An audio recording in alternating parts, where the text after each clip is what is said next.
If you've ever needed any further proof that the government wants to get rid of your older, reliable car, then here it is. From April on, we're set to see a number of cars hit the £760 per year mark to tax. Now that would be somewhat reasonable if we were talking about Bentleys and Lamborghinis, but we aren't. We're talking about old Fords and Vauxhalls here. Old family workhorse cars.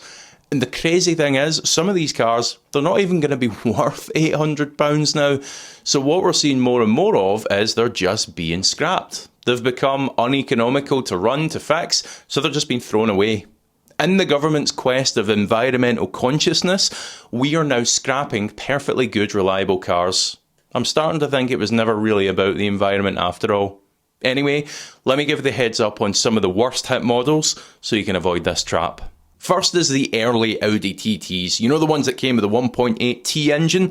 Fantastic little cars, cheap to pick up, loads and loads of fun to drive, cheap to fix, DIY friendly.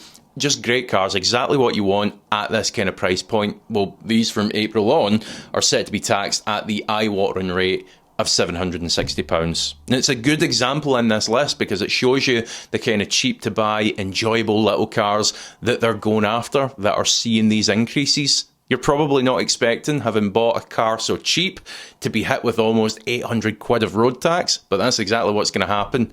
So double check before you buy, and if it's a 2007 onwards car, bear in mind the CO2 level dropped back down. Audi managed to get it back down a bit, which made the road tax a bit cheaper, but double check before you commit to a TT. Next is the Ford Galaxy with the 2.3 litre petrol. I know, a family workhorse, another solid, easy to repair engine being taxed at £760. The same rate, fun fact, as a Lamborghini Gallardo currently. Next, Vauxhall Zafira, another family-friendly car with the hot 2-litre engine. Yep, that's going to be £760 as well. Ford Mondeo. A bloody Mondeo. Granted, it's the V6 one, but God forbid you actually want something with a bit of power to it. Also taxed at £760. How about a 2-litre automatic Jaguar X-Type? £200? No, of course not. You guessed it, £760. And as for all-wheel drive stuff, which is often hit hard, but some of us need, rural Scotland, for instance, it's nice to be able to leave your house in the winter.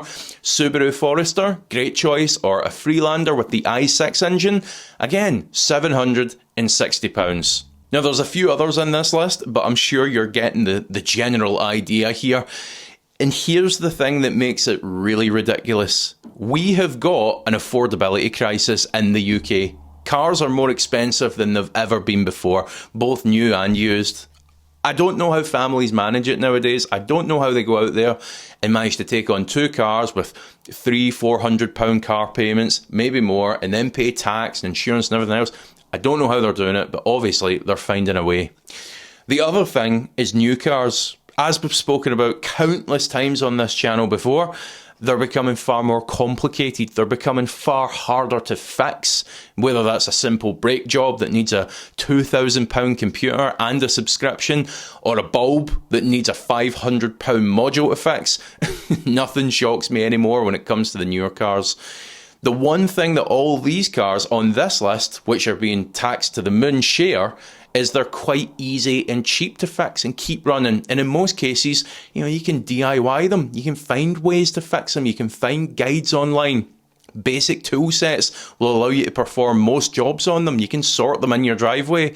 They are exactly what the consumer is crying out for. Good, fixable, utilitarian transport. So what's started to happen here as a result of this tax is more and more of these older cars, which we could really be using, are being shipped abroad to countries that welcome them with open arms and don't charge the earth to have them on their roads.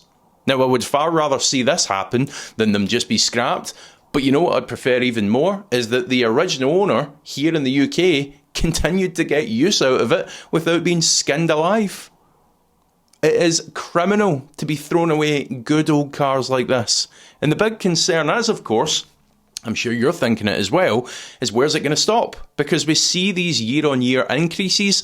How long until your beloved old car is taxed so heavily that it no longer makes economical sense to keep?